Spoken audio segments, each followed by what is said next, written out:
Questa è una strana malattia, è proprio la più tremenda che ci sia. Buonasera a tutti, stasera siamo alla 26esima puntata e siamo con lo scrittore Fabrizio Quintaro, che ha scritto il libro Sognando la California. Quando ho ascoltato questo titolo mi è venuto da ridere, no? Perché poi Il titolo era volutamente provocatorio. Come mai hai scritto questo libro e di cosa parla? L'idea del libro nasce da cercare di mettere su carta quello che è la tradizione della letteratura verista, quindi quel tipo di narrativa di denuncia, però improntata nel mio caso su un aspetto di intrattenimento, diciamo. Quindi il libro in realtà è stato creato come se fosse un'antologia, come 4 racconti differenti che però ho scritto utilizzando tecniche di scrittura diverse in maniera tale da sembrare come se i racconti non sono del tutto agglomerati tra di loro, ma l'idea di fondo era quella di creare 4 storie che parlano dell'orrore quotidiano, diciamo, per poi andare a chiudersi in un'unica morale, diciamo. Quindi il libro ruota attorno a un concetto di fondo che è quello del niente è come sembra. Quindi ogni storia gira sul fatto che ogni personaggio crede che il posto sia in un certo modo, di trovare un certo ambiente, ma in realtà poi scopre tutt'altro. Quindi ho creato i 4 racconti in una sequenza mentale che era quella nel primo racconto, ad esempio, parlo di questa famiglia straniera che viene in Sicilia avendo un'idea della Sicilia da film, così dire, da cartolina, per poi scoprire invece una realtà del tutto differente. Le storie sono anche i dialoghi, diciamo, sono scritti con uno stile più simile a quello della fiction, del teatro, così dire, quindi il tipo di dialogo scritto come se fosse un dialogo teatrale, con battute brevi, con botta e risposta continui. Ma dietro tutta la narrazione, diciamo, di intrattenimento poi c'è la morale, che è quella della denuncia sociale, quindi quella diciamo un tema più sociologico, per così dire. Quindi ogni storia, anche se sembra scollegata dal corpo del libro, poi ti rendi conto che invece segue un filo logico, un filo comune, che principalmente, diciamo che l'idea di fondo di ogni storia è quella di vedere l'agglomerato urbano, diciamo il mostro urbano, no? La giungla urbana, come il vero colpevole poi del dramma delle storie. Quindi in ogni storia c'è una situazione quantomeno drammatica che però raramente va ad incolpare il singolo protagonista, ma è come se un po' tutta la situazione diciamo urbana, sociale, va poi a essere il vero colpevole del dramma che vedi. Siccome non volevo rendere le cose troppo, cioè non sono né a livello né all'altezza di fare un trattato, diciamo, sociologico, ho utilizzato questa tecnica della narrativa, diciamo, spicciola, così, di intrattenimento, simile a delle battute teatrali, intervallando quindi anche dei momenti tragicomici, per così dire. perché volevo alleggerire un po' il peso del tema sociale e rendere la lettura poi più scorrevole a chi effettivamente va a leggere un libro del genere, che non è un romanzo, voglio dire, a cuor leggero, che vai a leggere a cuor leggero, è qualcosa che già tratta degli argomenti molto vicini a tutti noi, ma che magari non tutti hanno gli strumenti poi per attenzionare come dovuto. Senti Fabrizio, da cosa nasce in te la voglia poi di scrivere un libro denuncia del genere? Ma la voglia nasce dal fatto che c'è veramente poca narrativa, a parte quella proprio di genere, a parte proprio la saggistica che tratta il tema della denuncia sociale. L'idea di fondo era quella di riproporre un po' il concetto della questione meridionale più di 100 anni dopo, quindi riprendere molti aspetti che magari sono stati trattati nella narrativa più di 100 anni fa, che però cambiando gli usi e i costumi, cambiando anche gli strumenti tecnologici, sono cambiati. Non ho trovato molta narrativa a riguardo, diciamo. Ma ci sono poi vissuti personali in un contesto urbano difficile, cioè, tra virgolette cerchi di raccontare anche questo?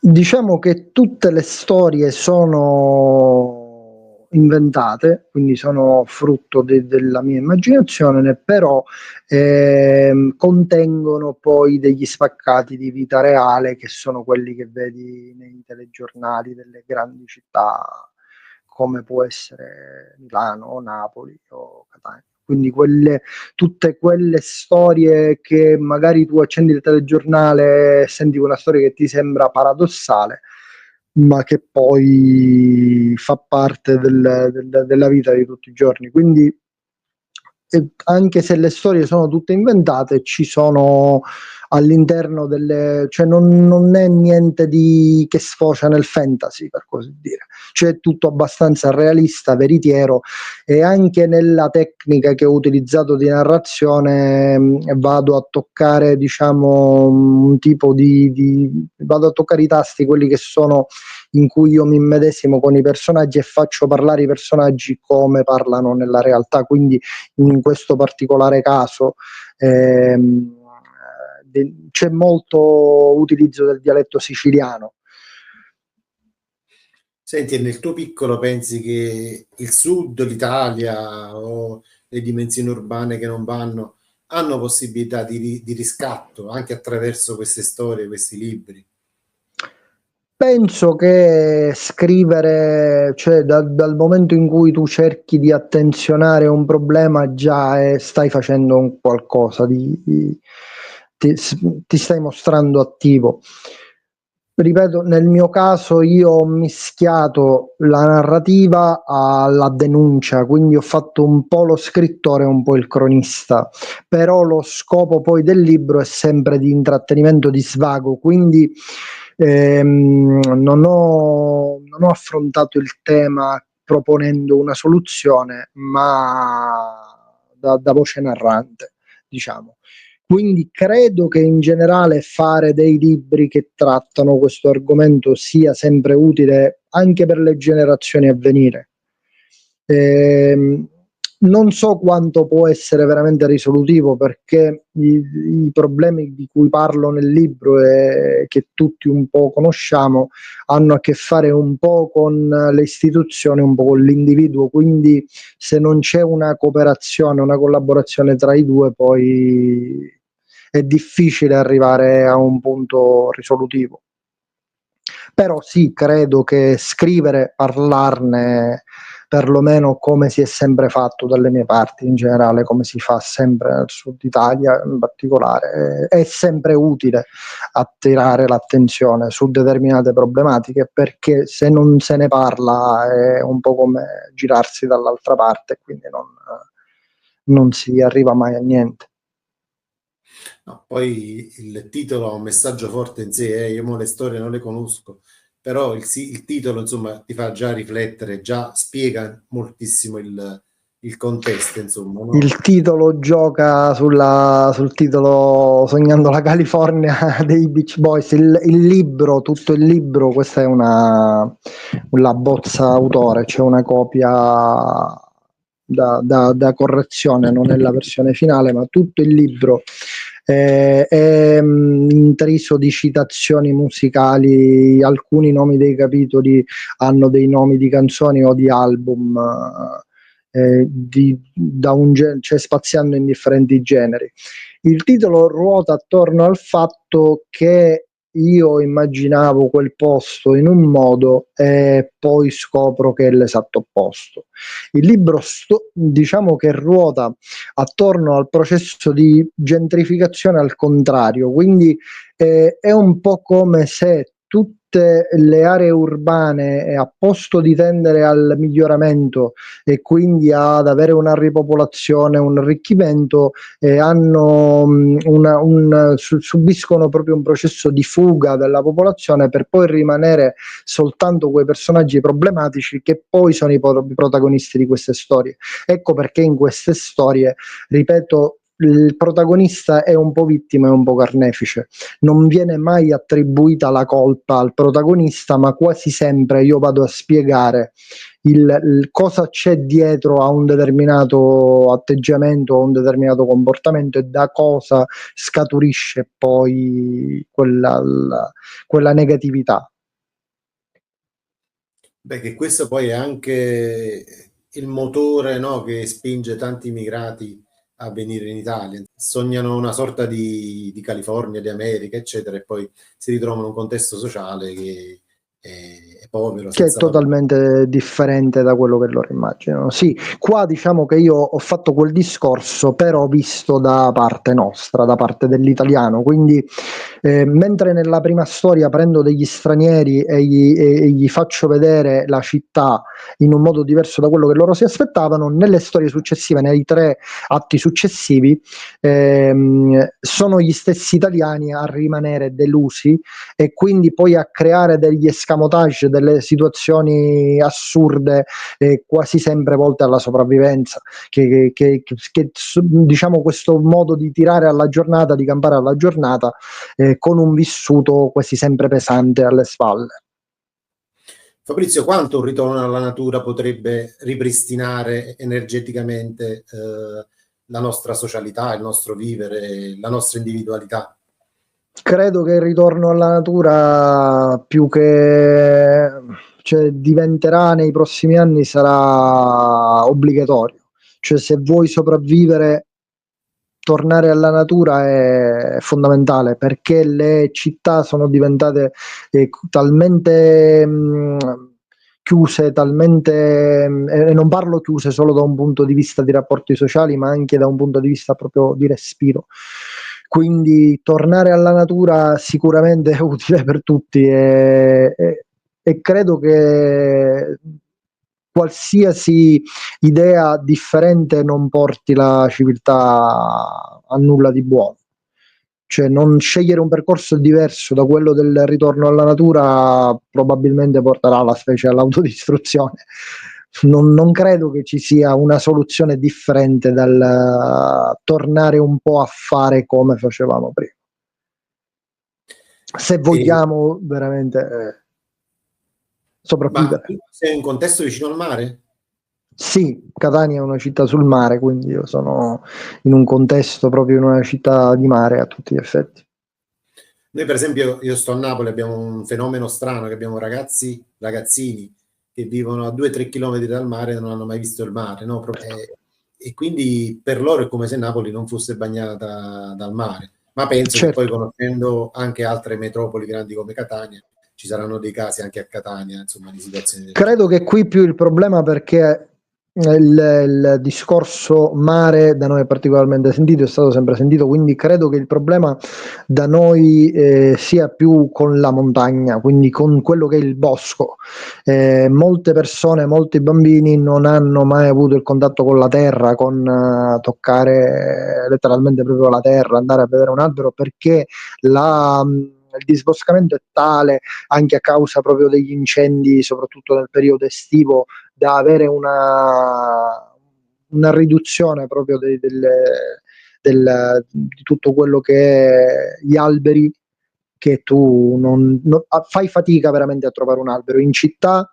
È praticamente impossibile trovare un albero, ma se ti allontani verso l'Etna, quindi verso la montagna, ci sono praticamente delle chiazze di sottobosco, e quelle poche chiazze di sottobosco che trovi sono tenute male, sporche, inquinate, e quindi molti ragazzini che vivono in città veramente non sanno cosa vuol dire sporcarsi con la terra o toccare la foglia dell'albero, per farti capire. Nei miei libri affronto due problemi, che uno è quello che chiamo sursocialità e l'altro è quello della depressione sociale. E nel mio girovagare, insomma, per alcuni luoghi in Italia, la sursocialità in effetti è un fenomeno in cui uno percorrere velocemente, no, verso un qualcosa, poi non vede il mondo per come è, è sempre in competizione con qualcuno e lavora poco sul proprio lato interiore, perde il contatto con la natura, eccetera.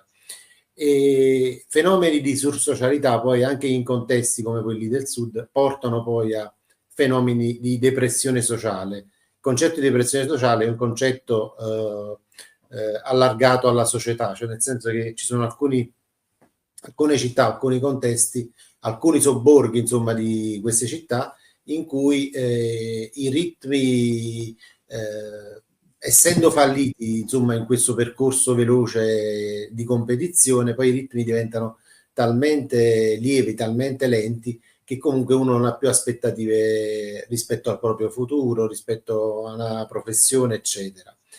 E quindi facendo questo viaggio ho notato, per esempio, io frequento molto il Salento perché sono originario da quelle parti, no? E più o meno un contesto molto simile a quello siciliano. Ho notato che gli abitanti di questi luoghi più isolati sono, cioè perché in effetti comunque Catania è abbastanza isolata dal resto d'Italia, e quindi vale anche per Lecce, no? Per la provincia di Lecce. Sì, forse nel nostro caso è ancora peggio perché è un'isola, quindi sei ancora più lontano, diciamo, dal resto della penisola.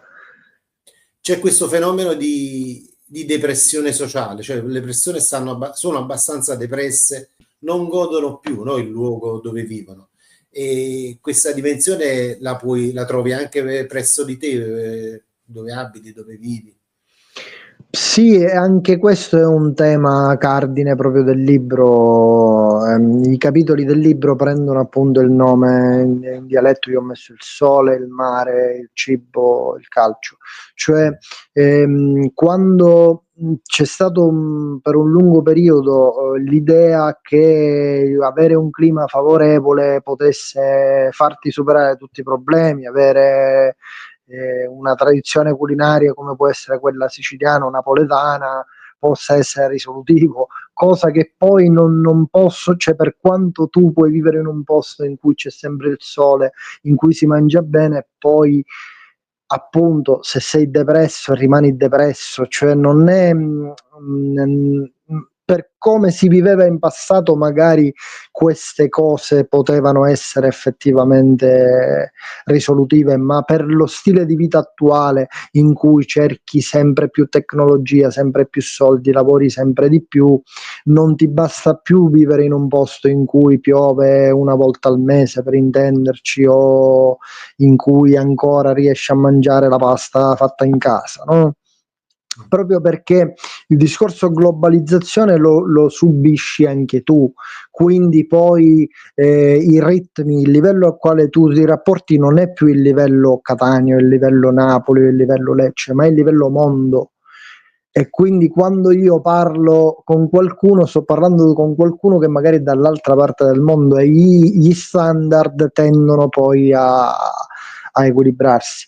Quindi sì, c'è anche qui, e anche quello è collegato al discorso che dici tu, che è il ritorno alla natura. Cioè tornare alla natura aiuterebbe poi a vivere meglio il posto in cui vivi, perché dal momento in cui tu abbandoni il rapporto con la natura, perde poi senso il clima, perde senso tutto il tuo contesto sociale. Se perde senso il contesto sociale, tu poi sei spaesato, no?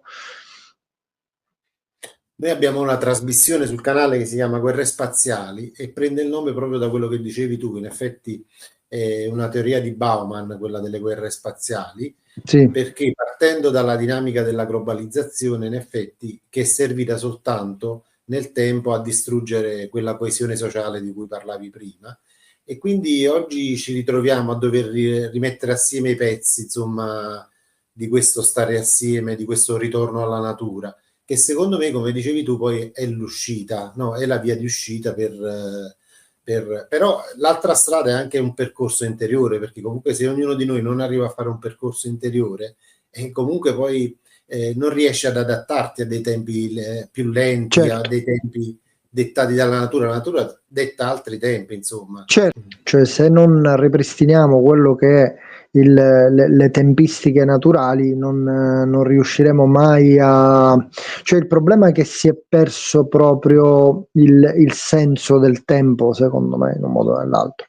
Cioè quando tu poi cambi la scala di valori e fai diventare valore quello che non lo è, automaticamente cambiano tutti i tuoi punti di riferimento, e quindi l'amicizia non vale più come valore, la coesione non vale più come valore, e tutto questo poi, una volta che l'hai perso, per riassegnarlo in qualche modo, per concepirlo di nuovo, richiede tempo, ci vuole tempo. E quindi sì, sicuramente ci vuole un percorso interiore. Ripeto, si torna sempre al discorso che poi è un po' colpa dell'individuo, un po' colpa dell'istituzione, perché ci vorrebbe anche qualcuno che regoli e dice: aspetta, ci dobbiamo fermare, non possiamo più continuare a tagliare tempo per produrre sempre di più e dedicare sempre meno tempo a noi stessi, perché questa cosa irrimediabilmente arriverà in un punto in cui non avrai più niente da tagliare, avrai perso tutto. Poi per ricostruirlo passerà tempo. Quindi sì, sicuramente tutte queste cose che noi abbiamo perso negli anni ne richiederanno almeno il doppio del tempo che ci è voluto a guadagnarle, per ricostruire la coesione sociale, proprio intesa come io aiuto te, io sono di supporto a te, perché ormai siamo arrivati a un punto ultimo in cui l'obiettivo è l'individualismo. Tu vedi che per quanto la società ormai spinge su il genere, su riconoscere il genere, ormai però l'individuo praticamente non vale più niente. Cioè se tu non fai parte di una cerchia, tu come persona non sei nessuno. E questo ovviamente anche qua ci livella, no? Ma infatti non a caso, insomma, vengono chiamati temi woke, perché porre l'attenzione su qualcosa, e chi non fa parte di quel qualcosa poi è fuori dall'attenzione ed è fuori anche dalle agevolazioni, perché oggi anche chi scrive, io su questo canale non ospito temi woke, perché in effetti già sono ben ospitati altrove e prendono fondi per scrivere cose politicamente scorrette, diciamo così, scorrette Sì, per il punto di vista nostro.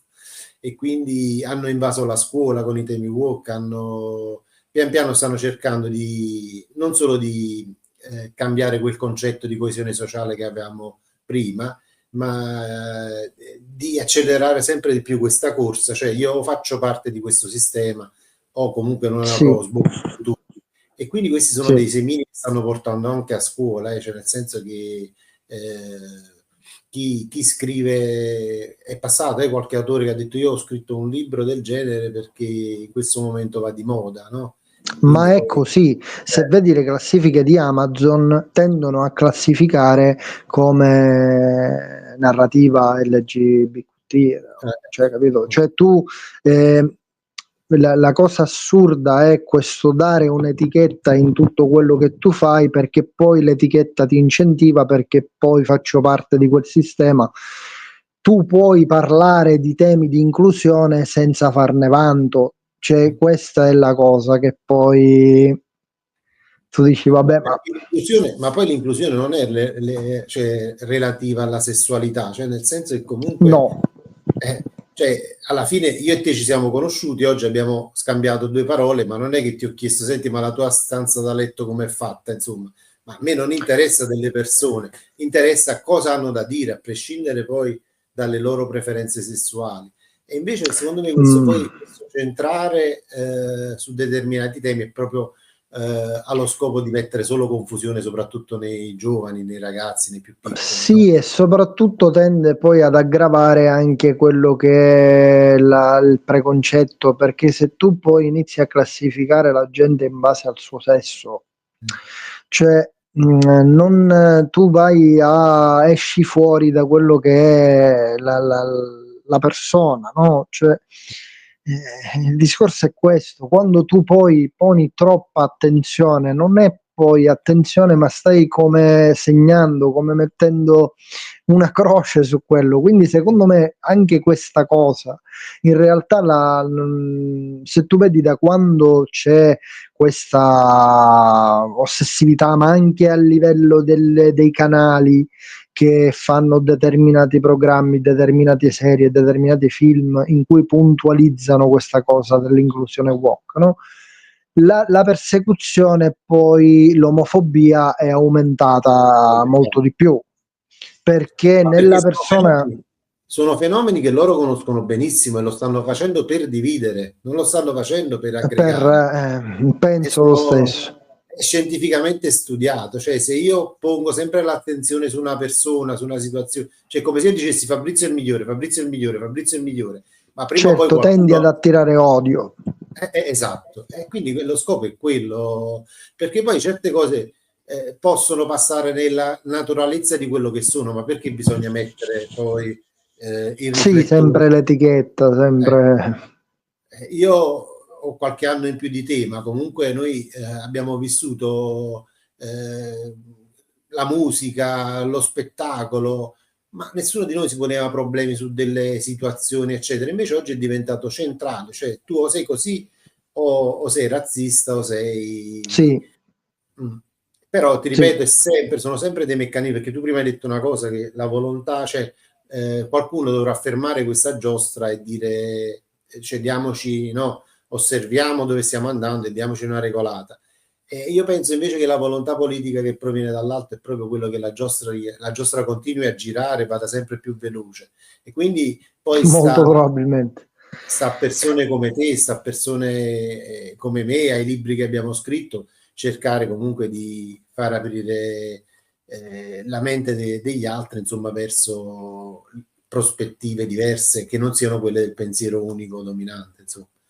Certo. Quindi per fortuna il Sud è ancora salvo da certe dinamiche, ma Non so ancora per quanto, però sì, da alcune dinamiche, non so se è perché da noi va tutto, cioè si vive ancora un po' più lentamente, però veramente non so quanto durerà questa tregua.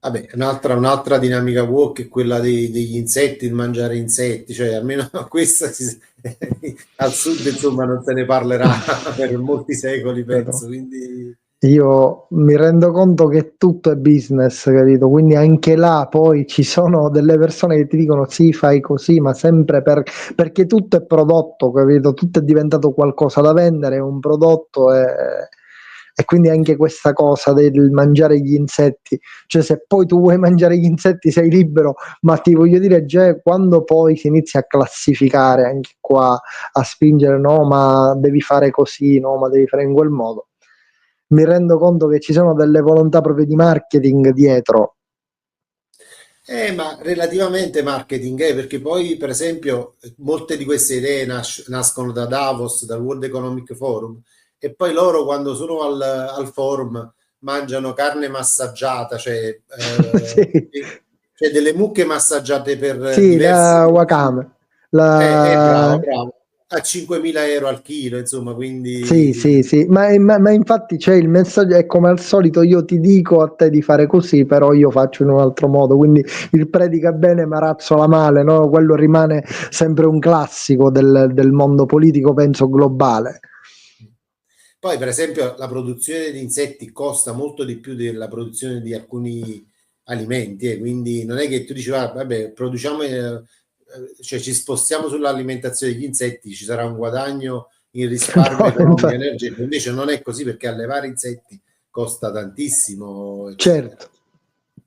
Senti, una domanda che faccio a questo punto è che secondo noi, insomma, un lettore più che scegliere un libro, sceglie un autore, no? Tu cosa pensi di Sì. questa? Sì, credo che indubbiamente se l'autore riesce a trasmettere un messaggio arriva anche il libro, ma non il viceversa, cioè non è che io mi interesso a te per il tuo libro, cioè se io ascolto la tua versione e mi piace, molto probabilmente leggerò il tuo libro, che poi è un po' quello che fanno ormai le case editrici quando producono il libro dell'influencer, no? Cioè sanno che vanno a colpo sicuro perché automaticamente sanno che quel personaggio è ricercato e quindi automaticamente quello che dirà lui è un po' il Vangelo. Quindi senza dubbio, se sei interessante come autore, non lo scoprirò dal libro, ma lo scoprirò molto probabilmente più dalla chiacchierata come quella che stiamo facendo noi. Il libro arriva dopo. Senti Fabrizio, in questo viaggio di conoscenza sei solo o hai persone che la pensano come te, riescono a condividere le tue idee? Al momento sono solo, spero di trovare una squadra con la quale condividere questi temi, perlomeno sociali. Mm, ho capito, ho capito. E vabbè, comunque la squadra la puoi trovare sul canale, Sì, quindi infatti già questo è un buon modo di utilizzare la rete, sicuramente. ma infatti ti ripeto, la rubrica Guerre Spaziali, insomma, tratta questi temi qui con più ospiti e in maniera più approfondita. Qui in questa rubrica parliamo poi in maniera stretta del libro dell'autore. Ti faccio l'ultima domanda e poi ci salutiamo. Sì. Come mai un lettore dovrebbe prima di tutto comprare il tuo libro e poi insomma leggerlo?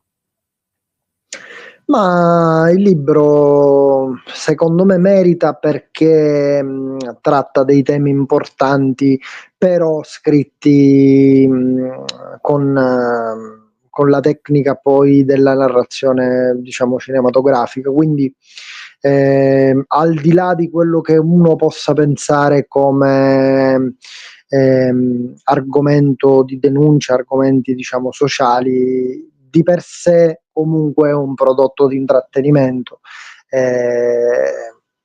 Se uno legge, cosa che non è da tutti in questo periodo, il libro secondo me va letto.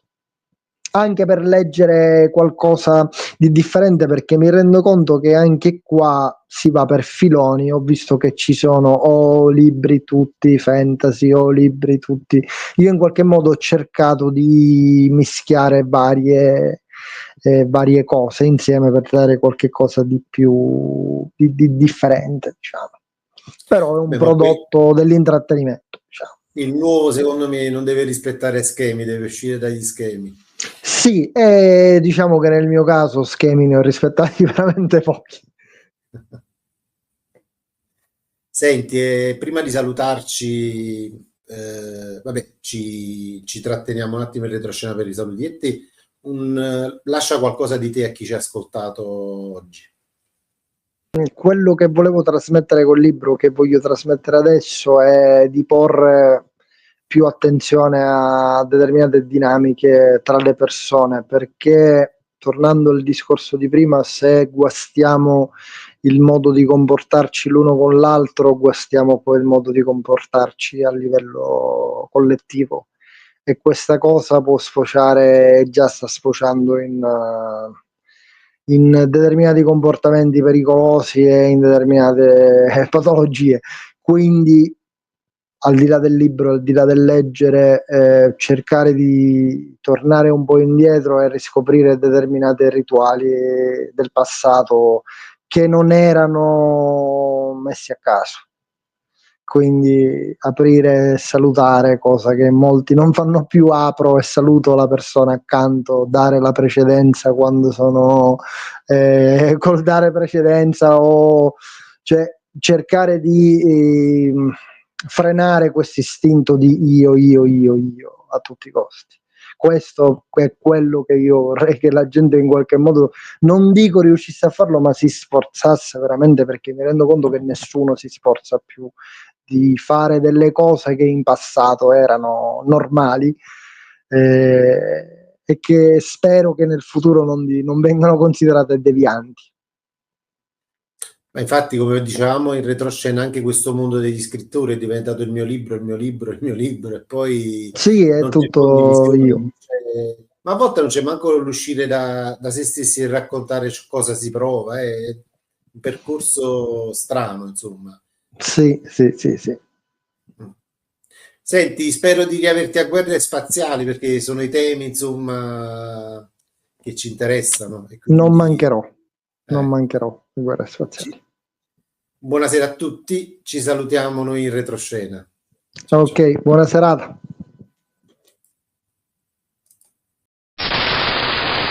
Curiosità è una strana malattia, è proprio la più tremenda che ci sia. Le giornate di Amelia sembravano ripetersi in un modo così tanto banale e tedioso da sembrare tutte uguali, una fotocopia le une delle altre. Chelmsford era una di quelle città carine ma noiose, che non sapeva offrire nulla di più che estati gradevoli ma fin troppo brevi per i gusti della signora Sallow. Amelia Sallow amava il sole e il tepore estivo. Insegnante di letteratura inglese a tempo pieno, aveva da poco superato i 45 anni, ma il suo corpo formoso e il portamento slanciato sembravano dire tutt'altro, a guardare le occhiate fugaci ma voluttuose degli uomini che girovagavano per le strade eccessivamente grigie della contea, tenuta perennemente in ombra dalle nubi. Amelia si muoveva dentro la città avvolta da un velo di tristezza, quando i suoi occhi caddero sulla vetrina di uno schermo lasciato lì, a morire tra le mura del semideserto negozio di elettronica Carris. Lo schermo, che fino a pochi minuti prima stava trasmettendo il match finale disputatosi tra la squadra locale e il Barnet, venne improvvisamente invaso da un tripudio di colori: donnine super abbronzate, una spiaggia assolata fronteggiante un mare dall'acqua cristallina, e in bella mostra il primo piano di un ragazzo dai tratti marcatamente mediterranei, intento a raccontarci che quella meraviglia esiste davvero e si chiama Sicilia. Amelia non fece in tempo che la pubblicità della birra di importazione finisse prima di sentire lo squillo polifonico del cellulare. Era l'inconfondibile suono di WhatsApp a richiamare la sua attenzione. Il messaggio vocale era di suo marito Noah. La avvertiva che anche oggi avrebbe fatto notte tra le mura dello squallido ufficio dove lavorava come contabile da più di 20 anni. Noah Sallow, anch'esso alto e magro, sulla cinquantina, il classico impiegato anonimo nel vestiario tanto quanto nella personalità. Poco ci azzeccava con quell'insegnante di liceo bella e seducente. I due si erano incontrati in uno dei tanti pub della città, quando erano entrambi una ventina di primavere più giovani e ancora di belle speranze. E Amelia, nonostante la spiccata insicurezza e goffaggine di Noah, si era presto lasciata ammagliare da quel ragazzo desideroso di visitare terre straniere e in grado di esprimersi con un linguaggio davvero lord inglese. Appena fidanzati, pianificarono un viaggio avventuroso in stile on the road che prevedeva come meta le coste della calda e radiosa Sicilia. Ma si sa, le cose non sempre vanno come sperato. Noah aveva combinato il guaio e 7 mesi dopo Amelia aveva scoperto di essere in dolce attesa. È una strana malattia, è proprio la più tremenda che ci sia. Viene, viene e mi porta via, anche se chiamo la polizia. E non mi resta che lasciarmi andare, ci sono tante cose da capire e da imparare. Curiosità, ma che strana libertà. Lei era qua giusto un attimo fa. Mi stordisce, mi rapisce, mi colpisce, mi stupisce. Non vuole mai essere banale, appartiene al mio istinto primordiale. Bisogna andare fino in fondo, la curiosità mi svela il mondo.